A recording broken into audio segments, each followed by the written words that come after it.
Muito bem, delicinha, bacana. Professor Anderson Dionísio aqui falando. Estamos aí nossa aula resumo, que é uma aula compacta em cima dos principais temas daqueles que eu coloquei lá para a galera, né? Na ordem que está aqui. Fundamentos da educação, leis municipais, leis educacionais, história de São Gonçalo e finalizando a tão temida, para alguns, né? Para outros não, redação, ok? Beleza? Tudo isso na aula de hoje comigo, professor Anderson Dionísio Marques, tá? Professor aí há 28 anos de curso preparatório, classificado em mais de 70 concursos públicos e o Projeto 100, tá? Que é o curso que mais aprovou no último concurso de São Gonçalo. Não tem nenhuma escola na rede que não tenha pelo menos um professor que não seja ex-aluno do Projeto 100. Inclusive eu, esse que vos fala, é professor também da rede de São Gonçalo. Então, olha que bacana. Eu, né, estou ensinando vocês aí para que vocês aí se tornem, alguns já são, estão fazendo a segunda matrícula, né? Meu colega aí na rede de São Gonçalo, rede qual eu trabalho em 3 lindas escolas, beleza? Da prefeitura. E, enfim, pedindo aí a Deus para que vocês sejam meus colegas aí também, legal? Pois bem, então vamos começar então com conhecimentos pedagógicos, fundamentos da educação. Gente, olha que coisa bacana, tá lá. Um assunto que sempre cai em prova e que as pessoas têm muitas dúvidas quanto a isso, tá? Tem mais um material que eu acabei de postar lá no grupo para o pessoal ver depois da aula o pessoal vai lá e vê, né? Material teórico, é a nossa apostila exclusiva, escrita por mim, dessa parte pedagógica. Olha só que coisa bacana, é exatamente a parte ligada à filosofia da educação, também chamada de tendências pedagógicas. Meus amigos, nossa, é um assunto que sempre cai em prova, continuará caindo e as pessoas erram. Eu vou te explicar de uma forma resumida, olha só, e você vai entender de uma forma que de repente tem gente que estuda isso num período na faculdade de pedagogia, tá? Faculdade dessa eu também sou formado e, nossa, não entende, beleza? Meus amigos, Anderson, qual a classificação que você tem de tendências pedagógicas? A que mais cai. A que mais cai em prova é a do Lucchesi. Pô, meu irmão, então não adianta você se prender, né, na classificação do Mizukami, porra, dessa outra galera não, tá? Outra coisa, galera, a aula do Projeto 100 é uma aula sem filtro, tá? Então não gosto de alunos cheio de coisinha não, porque a aula aqui é uma aula sem filtro. É para você tirar as dúvidas, perguntar, vamos fingir que a gente já se conhece um tempão, já somos íntimos.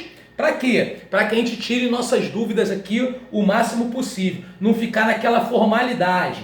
Legal? Tá? Nosso curso tradicionalmente ele é presencial. Por conta da pandemia, se tornou um curso online, né? Por conta dessa realidade aí. O pessoal que estudou comigo, que tem matrícula do último estudou presencialmente comigo. Mas agora, por conta da pandemia, se tornou um curso, pelo menos enquanto durar esse problema, online, ok? Beleza? Então vamos que vamos, show de bola. Bom, tendências pedagógicas, né? Dentro da situação lá do Lucchesi.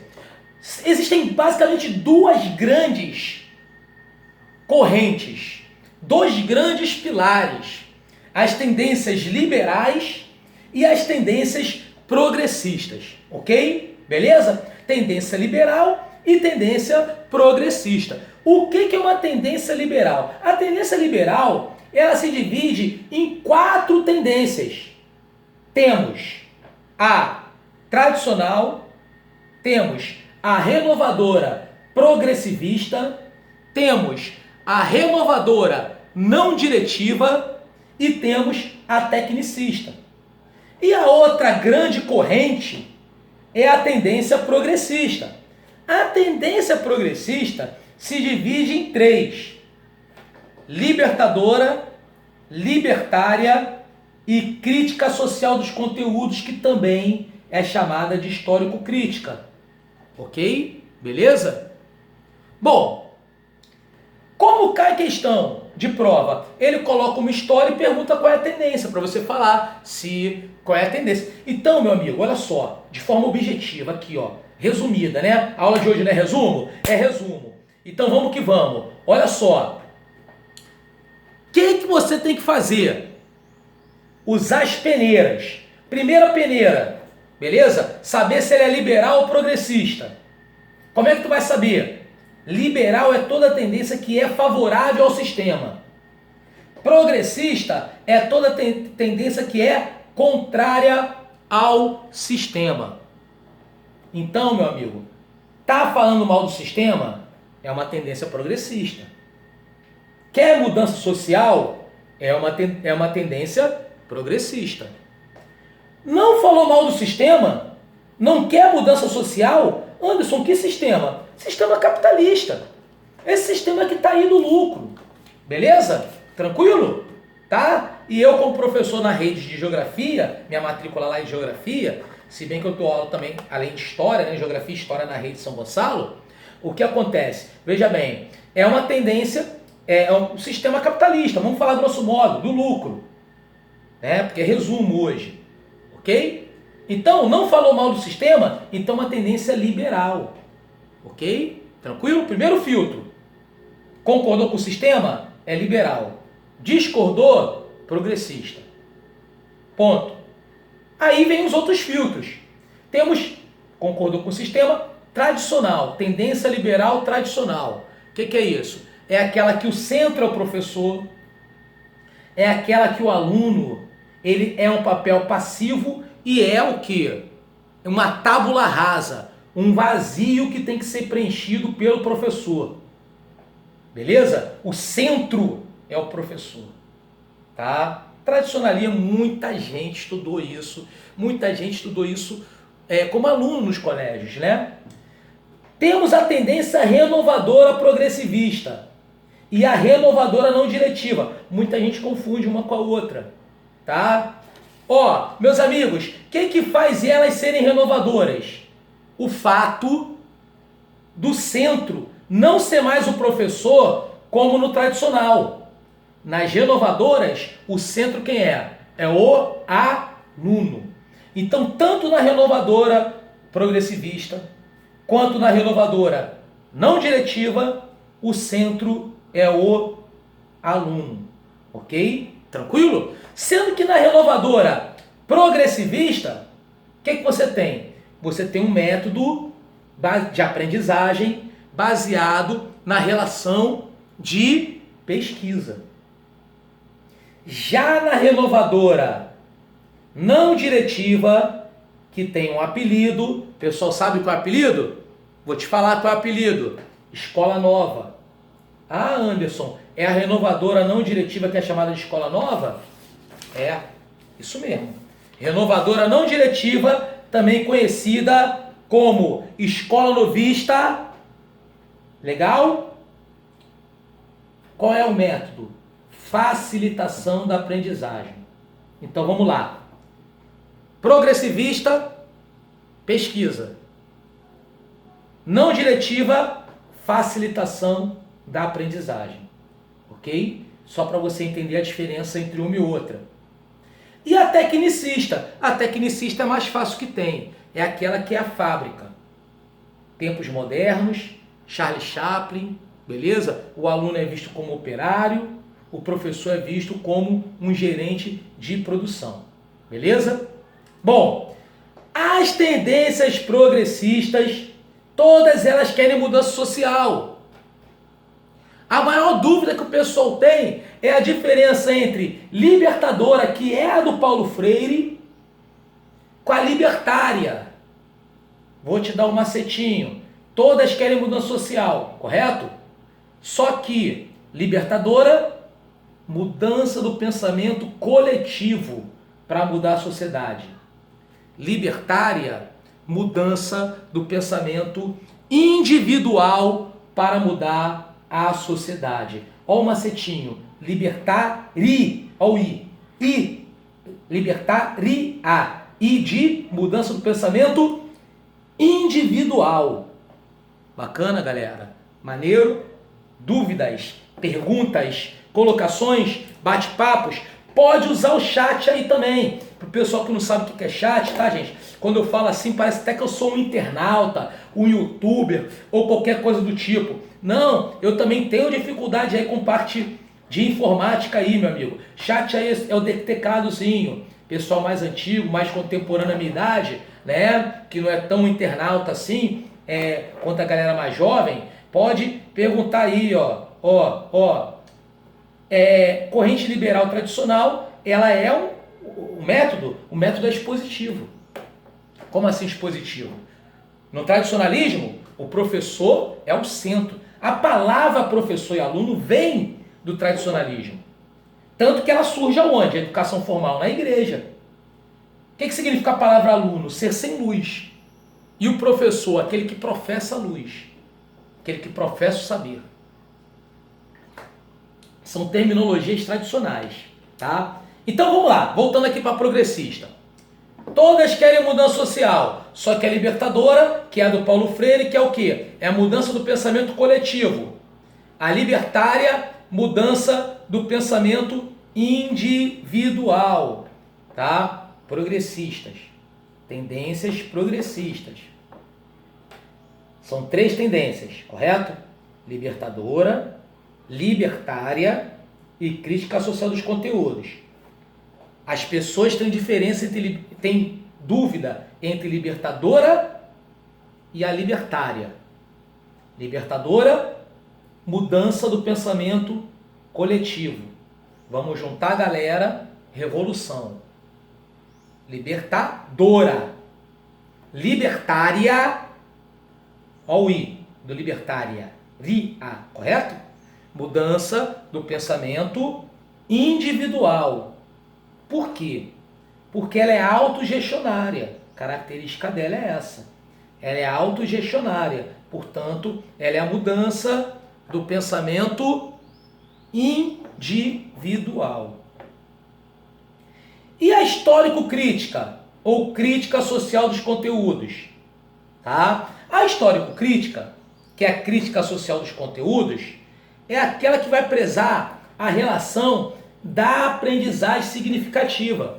Ou seja, é aquela que vai prezar o quê? O que é aprendizagem significativa que está no teu programa? Vamos lá. Com certeza você passou por isso na escola. Por que eu estou estudando isso? De que isso vai me servir? Para que isso? Como isso vai mudar a minha vida? Da mesma forma que você, o seu aluno também questiona isso. Por quê? Porque a forma de aprendizagem que nós tivemos ao longo da educação foi uma aprendizagem mecânica, aquela baseada em repetição, aquela que nós éramos vistos como o quê? Olha o tradicionalismo, um vazio, ou como El Chan fala com o Padre Washington, sabe nada inocente, beleza? E que o professor preenchia aquele vazio com o seu saber. Só que hoje a pedagogia moderna, a pedagogia que cai em prova, em concurso, ela vai contrária a tudo isso.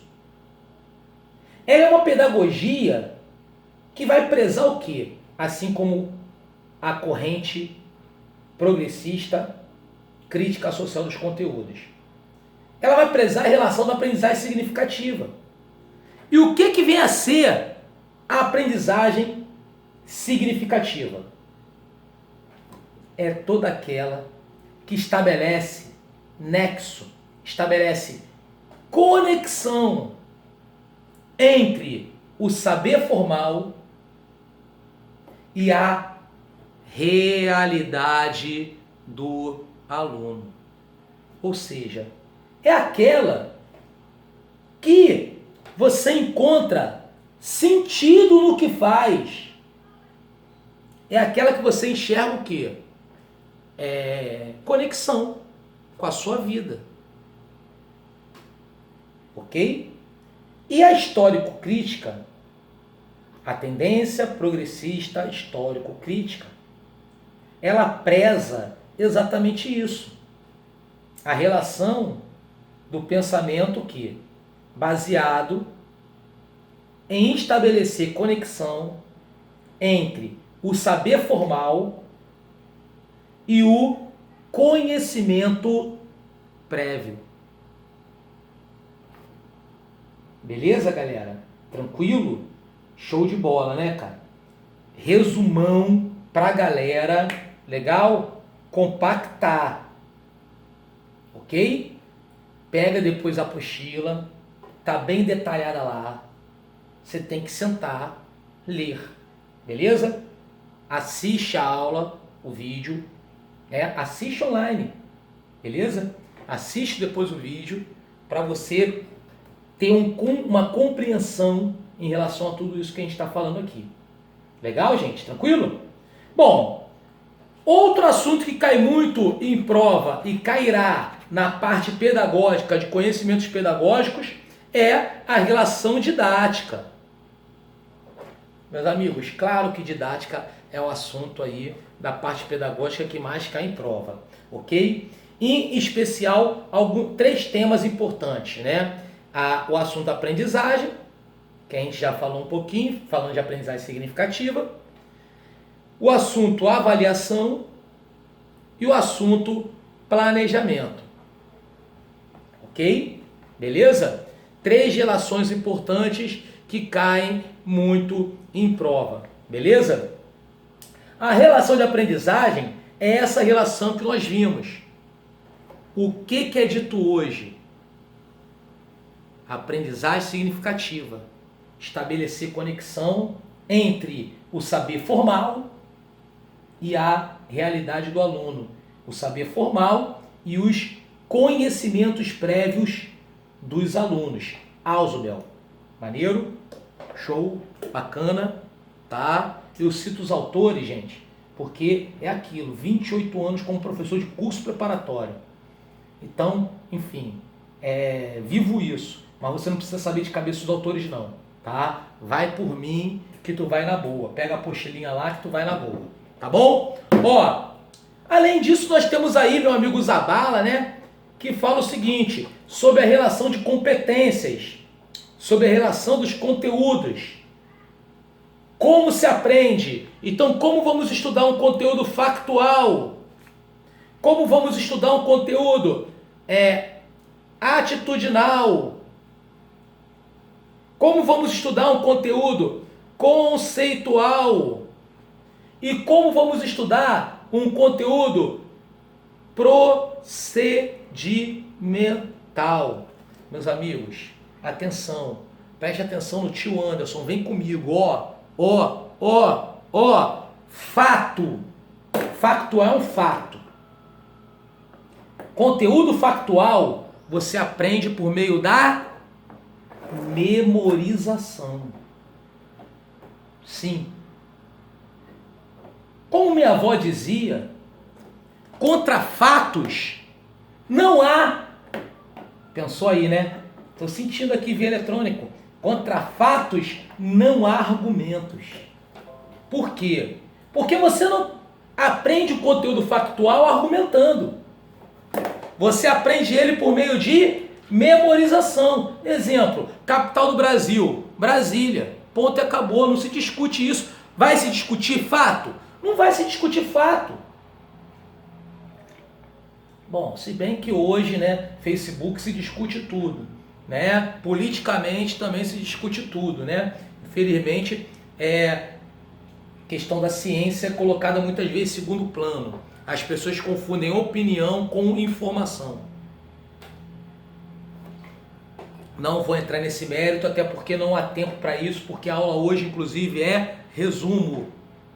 Tá lá na propaganda que você pagou. 1 hora. 1 hora, começou 1 hora em ponto. O link já estava lá 10 minutos antes, para a galera entrar, tá? Tá sendo gravada, você vai assistir depois gravada, bonitinha, tá bom? O início que você perdeu, não tem problema, tá bom? Vamos lá. Enfim, galera, só para pontuar esses assuntos aqui. Bom, então, conteúdo factual, você aprende por meio de quê? Memorização. 1 mais 1 é igual a 2. Pronto, acabou, não se discute. Conteúdo atitudinal. Atitudinal é uma atitude. E o que é atitude? Atitude é uma ação. Uma ação. Atitude nada mais é do que um comportamento, do que uma conduta. Vem comigo, raciocina comigo. Como se aprende o conteúdo atitudinal? Por meio de reflexão, por meio de vivência, por meio de diálogo, debate. Claro, né, meus amigos? Ó, deixa um pouco a teoria de lado e vamos para a questão do empirismo. Não, atitudinal é atitude, conceitual é conceito. É diferente. Eu vou chegar até conceitual, tá? Vou falar, é diferente. Atitudinal é uma atitude, é uma ação. Beleza? Tá? Que é um comportamento. Como você aprende uma conduta? Ó, você aprende como? Por meio de vivência. Quer ver um exemplo? Será que as atitudes... Atitudinal. Pescou? Será que as atitudes que você toma hoje são as mesmas atitudes que você tomaria há 10 anos atrás? Um momento de reflexão breve. Provavelmente não. Por que provavelmente não? Por conta da sua vivência, por causa da sua experiência, por conta do diálogo que você teve com alguém, né? Por causa de debates. Você entendeu que tem que tomar atitudes diferentes. Por que eu estou falando isso? Porque um conteúdo atitudinal você estuda por meio de quê? Vivência, reflexão, diálogo, debate. Beleza? Conteúdo conceitual. O que confunde conceitual com atitudinal? É que a forma de estudo de um é a mesma forma de estudo de outro. Olha que doideira. Mas o que diferencia um do outro? O que é cada um deles? Conteúdo conceitual é o quê? É um conceito. E o que é um conceito? Conceito é uma ideia. É um pensamento. É uma teoria. Beleza? Tranquilo? Atitudinal é o quê? É uma atitude. É um comportamento. E conceitual é o quê? É uma ideia. É um conceito. É um pensamento. E qual é a diferença de um para outro? A diferença é que ideia é um comportamento, é uma conduta. E o conceito é o quê? É um pensamento, é uma ideia. Agora, qual é a forma de estudar? É a mesma. Da mesma forma que você aprende uma, você aprende a outra. Quer ver? Os conceitos que você defende, as ideias que você defende hoje, são as mesmas ideias que você defenderia há 10 anos atrás? Não queira saber qual eram minhas ideias com 16, 17 anos, quando eu estava lá no FRJ estudando. Quase que são totalmente diferentes das ideias que eu tenho hoje. Por conta de quê? Como o pessoal costuma dizer, essa aula que está sendo transmitida aqui no meu rancho em Itaboraí, o pessoal aqui da roça costuma dizer, por modo dizer o quê? Que mudei por conta do quê? Mudei por conta da vivência. Reflexão. Então repara, a forma de aprendizado entre conteúdo conceitual e atitudinal é a mesma. Agora, o que vai diferenciar um do outro? É o que é cada um deles. Atitudinal é uma atitude, conceitual é um conceito, ponto, é diferente. Tá? Atitudinal é o quê? Uma ação. Conceitual é o quê? Uma ideia, um pensamento, uma teoria. Beleza? E a atitude e o conteúdo procedimental, o próprio nome já diz, é um procedimento. Como se estuda? Procedimento, por meio de manuais, por meio de prática. É a relação do fazer, saber fazer. É a relação da instrumentalidade. Galera, pedagogia, existem esses termos.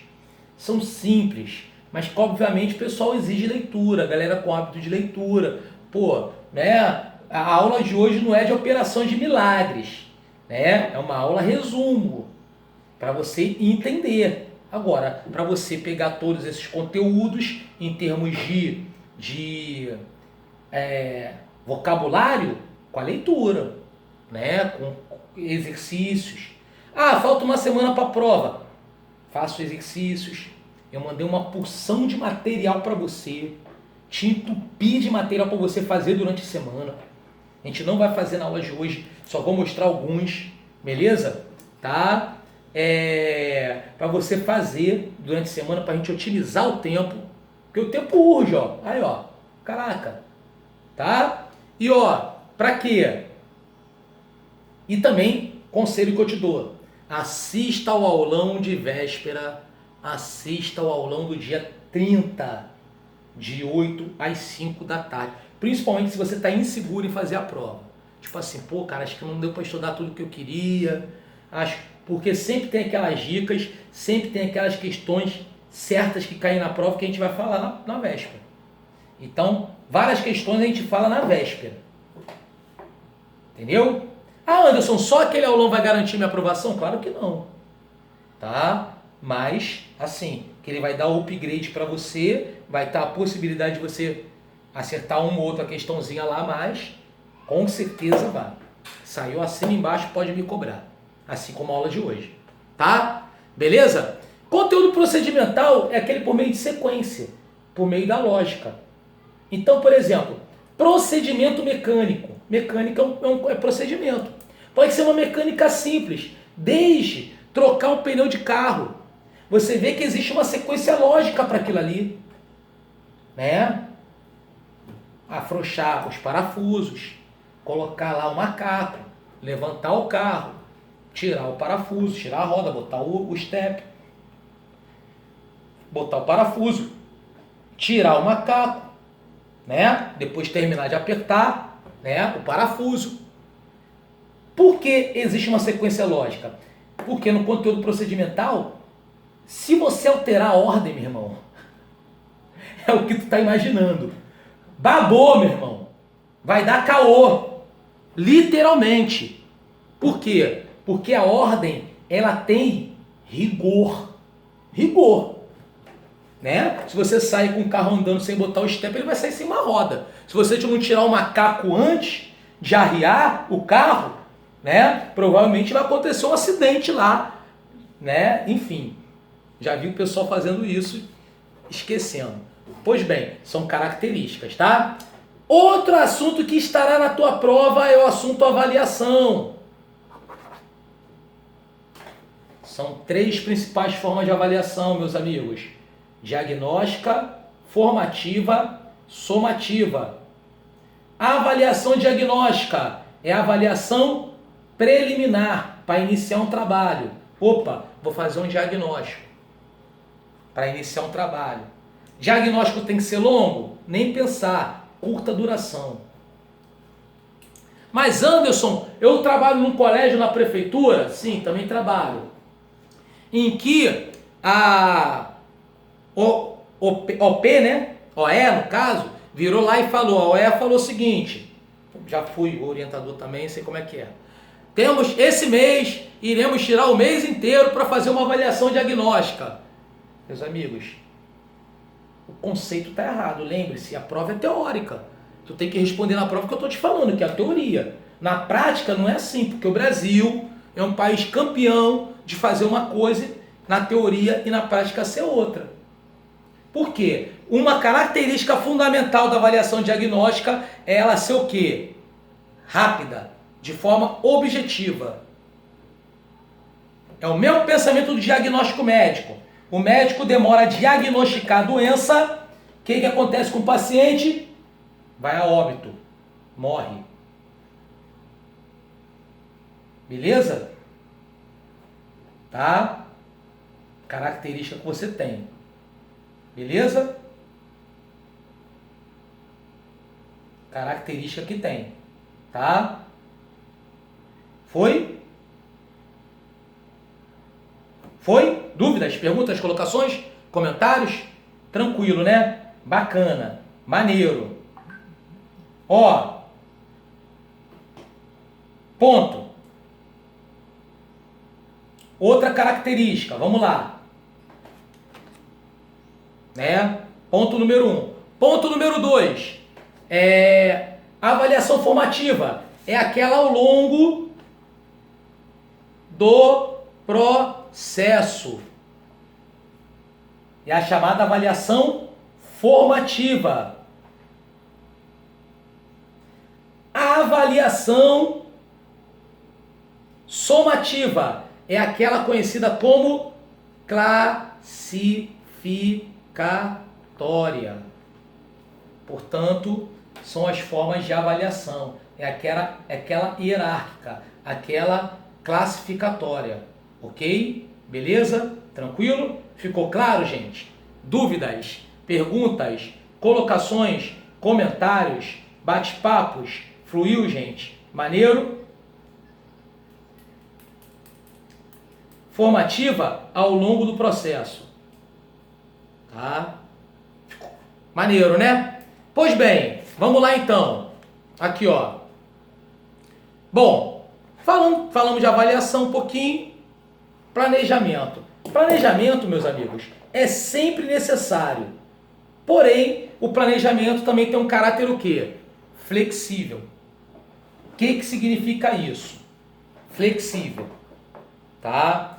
Ele é sujeito a mudanças, a alterações, a flexibilidade. Ok? Tranquilo? Porque o planejamento ele tem um caráter flexível. Ponto. Tá? Bom, o que é planejar? O ato de planejar é o ato exatamente do quê? Exatamente de você prever ações. Você prever ações. Prever ações significa dizer que, né, nós temos a definição dos conteúdos, né? Tem uma sequência, né? Vamos para a sequência, beleza? Diagnóstico.